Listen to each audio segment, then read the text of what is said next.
Actually, the groom slept with me. Yolanda said this with such enthusiasm that it seemed like she might follow up with, "Yay." The room was in complete chaos. I could see my parents at a nearby table, looking like they were about to faint. However, despite the surrounding commotion, my mind regained its calm. Barry slept with Yolanda? No way, that can't be true, because I am Melissa McCarthy, a typical 28-year-old who graduated from a decently ranked college and now works in a clerical position at a major trading company. I wasn't exactly a failure, but I've always been average for better or worse. My academics were average, my athletic abilities were average, and my social life was average.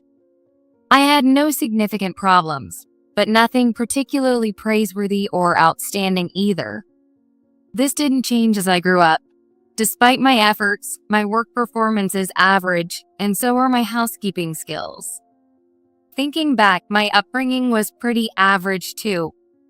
A typical middle-class upbringing with parents working regular jobs. I went to college on a scholarship, so until recently, I have been paying back a fixed amount every month. I'm not unhappy about that, and I'm really grateful to my parents for raising me. However, my entire life has been completely ordinary. On the other hand, my best friend Yolanda Foster has lived a life completely opposite to mine. Yolanda is a colleague from my company. We became friends because we were the only two women assigned to the same department after joining the company. We had a transition from just being close to becoming true friends thanks to Yolanda's personality. Unlike me, she is cheerful and sociable, never shy around people. She graduated from a prestigious university and was even a runner-up in a beauty contest. Despite her family's wealth and owning a company, she isn't stuck up at all.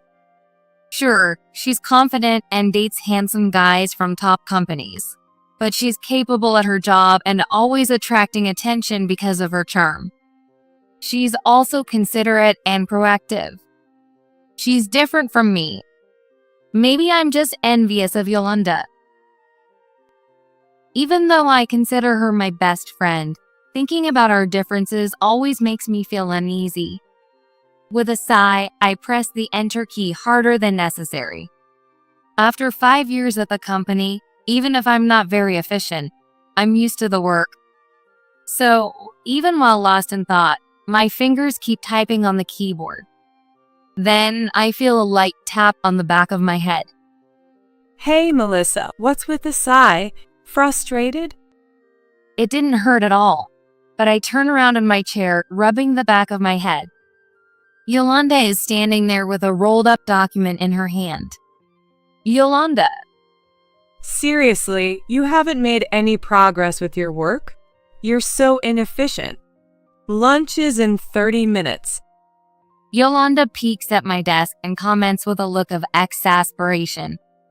I'm used to hearing this, but today it stings a bit. Wow, it's that late already? I need to hurry. I check the clock in a panic and get back to work. I have to finish this by 3 p.m. Hey, where are we going for lunch? Oh, sorry. I don't have time for lunch today. What? You're behind on your work. Come on, let's go. The Italian place on Oak Street. Wait, but I really don't have time. Before I can finish, Yolanda is already gone, walking briskly out of the office, probably heading to the restroom. Her neatly curled chestnut hair sways behind her slim back. Several male employees stop working to watch her leave. She's so pushy. That's her spoiled side showing. I think to myself, feeling it's no wonder I complain. Yolanda's bad habit is not listening to others. But I know she means well. Maybe she's trying to cheer me up and take me out for a change of pace since I'm clearly struggling with my work. I pulled myself together and focused on my work for the next 30 minutes until lunch break. Yolanda's favorite Italian restaurant is a 5-minute walk from the office. It's a stylish place with delicious food, quite different from the typical lunch spots for office ladies, fitting for someone like Yolanda. A $30 lunch? I would never come here alone. I really want a boyfriend. We're 28 already, right? It's about time to get married and leave the company. Oh, Melissa, you have a boyfriend, right? Despite her casual tone, she skillfully handles the knife and fork. I twirl some pasta around my fork, impressed by her upbringing showing through in moments like this. Yeah, I do. I reply, suddenly remembering something. Oh, right. I'm getting married next month. As I continue in the same tone, Yolanda's smooth movements come to a sudden halt. What? Yolanda's surprised voice drowns out the elegant classical music playing in the background. Wait, I didn't know about that. When did this happen? Well, he just proposed last week, and I haven't had the chance to tell you. By the way, what kind of guy is your boyfriend? I don't think I've heard about him before. Her eyes, framed by thick lashes, glare at me resentfully. Even though she says she hasn't heard about him, it's really because she never listened to my stories. Used to this by now, I brush off my irritation with a sigh and start explaining about my boyfriend. He graduated from the top university in the country and currently works at a top-tier company. We've been dating for 2 years since we met at work, and it's been a calm and steady relationship. Being with him makes me feel secure, and most importantly, I can be myself around him. However, as I approached 30, I started to worry about whether we would just continue dating or eventually get married. At that moment, as if he could read my mind, he proposed. So, Yolanda, I was wondering if you could give a speech at the wedding. Would you? I confide in Yolanda something I've been thinking about since the proposal. Her response is a bit reluctant, but she agrees. Given her pride, she might not be thrilled that her best friend is getting married before her. But as I naively thought that, I didn't notice the strained look on Yolanda's face. On the wedding day, Yolanda came to the waiting room before the ceremony started. Congratulations, Melissa. She walked in with a smile, looking so beautiful that she could outshine the bride. Since my groom, Barry, was there, I thought it was a good opportunity to introduce them. Thank you, Yolanda. This is my husband, Barry. Barry, this is my best friend, Yolanda. Nice to meet you. I'm Barry Klein. Melissa has told me a lot about you. Thank you for coming today. Barry smiled warmly at Yolanda and bowed his head. Nice to meet you. I'm Yolanda Foster. Melissa, when did you catch such a handsome guy? She replied in her usual tone, smiling back at Barry. After that, I expected her to stick around, finding excuses to stay longer, but she left the room quickly. I felt a slight sense of unease at her behavior. What's going on? Yolanda has been acting a bit distant since I told her about the wedding. As I stared at the door Yolanda left through, lost in thought, Barry murmured, What's up with her? Huh? I looked up to see him with a puzzled expression, his hand on his chin as if deep in thought. When I asked what was wrong, he said he also felt something was off with Yolanda. When she saw my face, she looked surprised for a moment. Have we met somewhere before?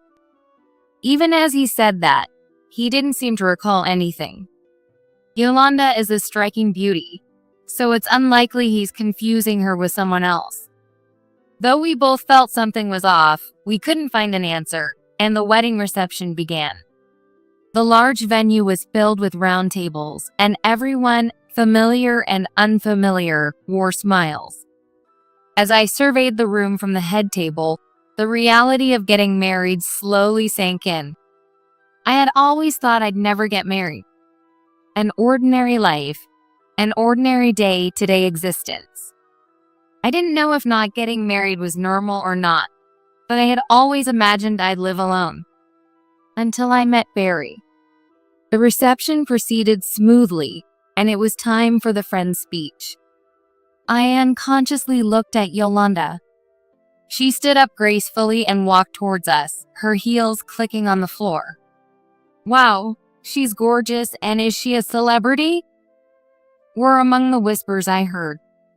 For some reason, instead of feeling inferior as usual, I felt proud of the compliments Yolanda received today.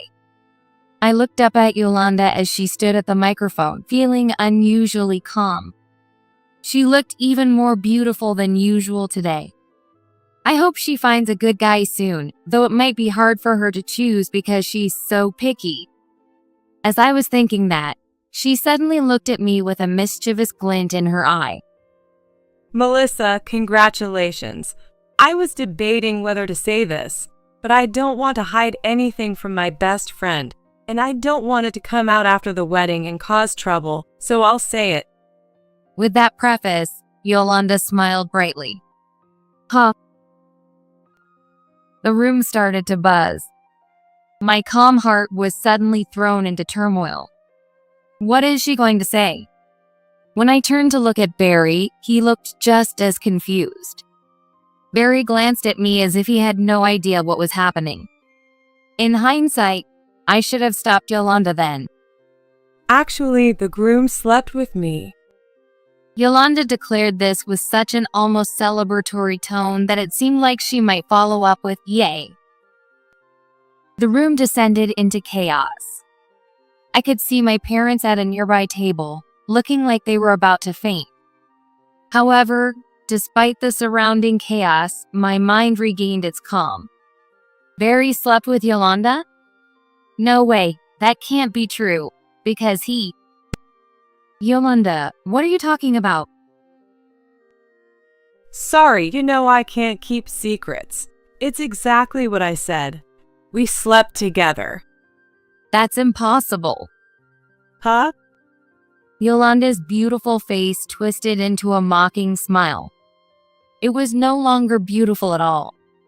Because my husband. I'm gay. Barry's voice overlapped with mine. What? The microphone picked up Yolanda's dumbfounded voice. The room was in an uproar, and it was hard to tell who was saying what. Yolanda stood there, stunned. The speech was no longer the focus. At that moment, the door swung open with a bang, and a man burst in. Barry, sorry I'm late.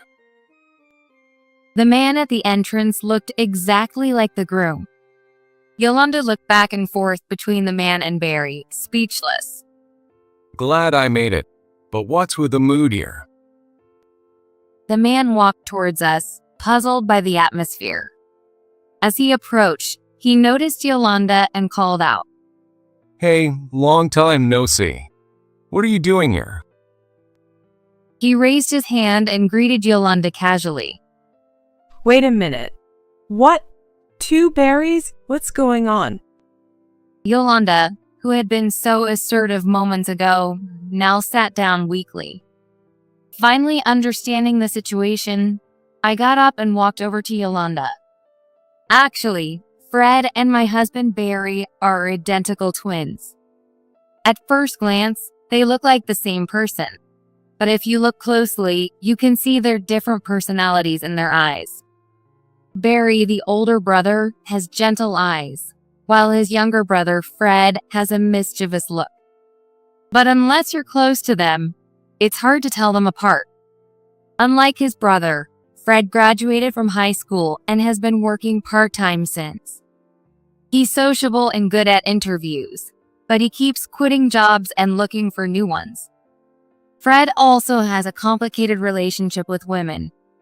He often pretends to be his brother and dates multiple women, causing trouble for Barry. However, because Fred is likable and Barry is forgiving, they have a good relationship. Yolanda. I gently placed my hand on Yolanda's shoulder as she sat on the floor, dejected. Yolanda had made an outrageous confession at my wedding. In the end, it was a misunderstanding and she ended up ruining herself. But she tried to trample on my happiness. However, I didn't know what to feel towards her. After all, this was the first time I had seen her so crushed. I realized now that I had always admired Yolanda, who was full of confidence despite everything. I'm sorry for the disturbance. That was a prank planned by her and me. I'm not good at such things, and I apologize for the awkward atmosphere. Barry tried to smooth things over. The room, which had been buzzing, gradually calmed down, and I could hear people murmuring. So it was a prank.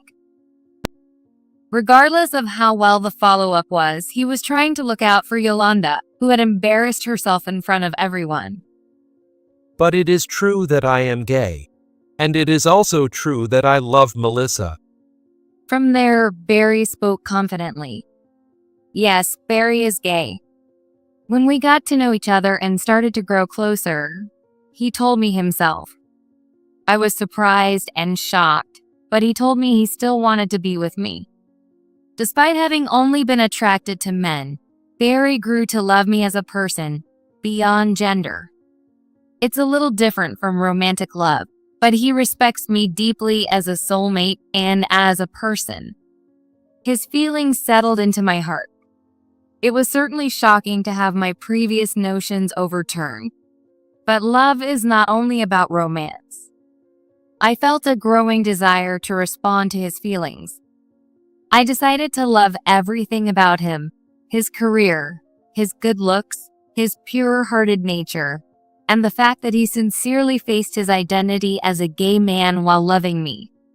When Barry finished his speech, the room was filled with warm applause. Looking at my parents, I saw my father clapping hard with tears in his eyes and my mother pressing a tissue to her eyes. Dad, Mom, I'm going to be happy with him. The ceremony smoothly moved on to the entertainment portion. As I was about to ask Yolanda to return to her seat, she shook off my hand and whispered weakly, What is this? This is stupid. I'm leaving. Yolanda.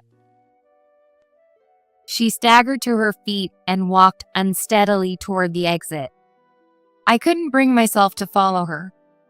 On her way out, Yolanda passed by Fred, who had been sitting during Barry's speech. He called out to her, Oh, you're leaving already. Oh, what's your name again? I forgot, but let's hang out again. I don't need a girlfriend right now, just friends. That was the final blow for Yolanda. Oh man, wah. She cried out like a child and dashed out of the venue. Yolanda. I called after her, but she didn't look back. Somehow, the ceremony ended successfully, and Barry and I went on our honeymoon. After a long break, when I returned to work, Yolanda was gone. I heard that she had requested a transfer right after our wedding. While I felt a bit let down, I was also somewhat relieved because it would have been awkward to face her. So, what happened to Yolanda after that? It seemed she was so shocked by being deceived by Fred that her flashy lifestyle completely changed. She had been manipulating men and cheating without a care, but when she was the one betrayed, she quickly developed a distrust of men. Time has passed since then, and now several years have gone by since I turned 30. Yolanda is still single and hasn't been able to get married. Furthermore, the story of her speech at my wedding spread among our colleagues, and the people who used to fawn over her became distant. Her prideful nature meant even the younger colleagues didn't warm up to her, leaving her completely isolated and in the position of an office queen bee. As for me, I've drifted apart from Yolanda since the wedding, but I continue to work and live happily with Barry. Though we sleep in separate bedrooms, our hearts are undeniably close, and we can proudly say that we are each other's only partner. Marrying Barry made me realize what true love is for the first time. I look back and wonder what those days of lamenting about my ordinary life were for, as I am now so incredibly happy every single day.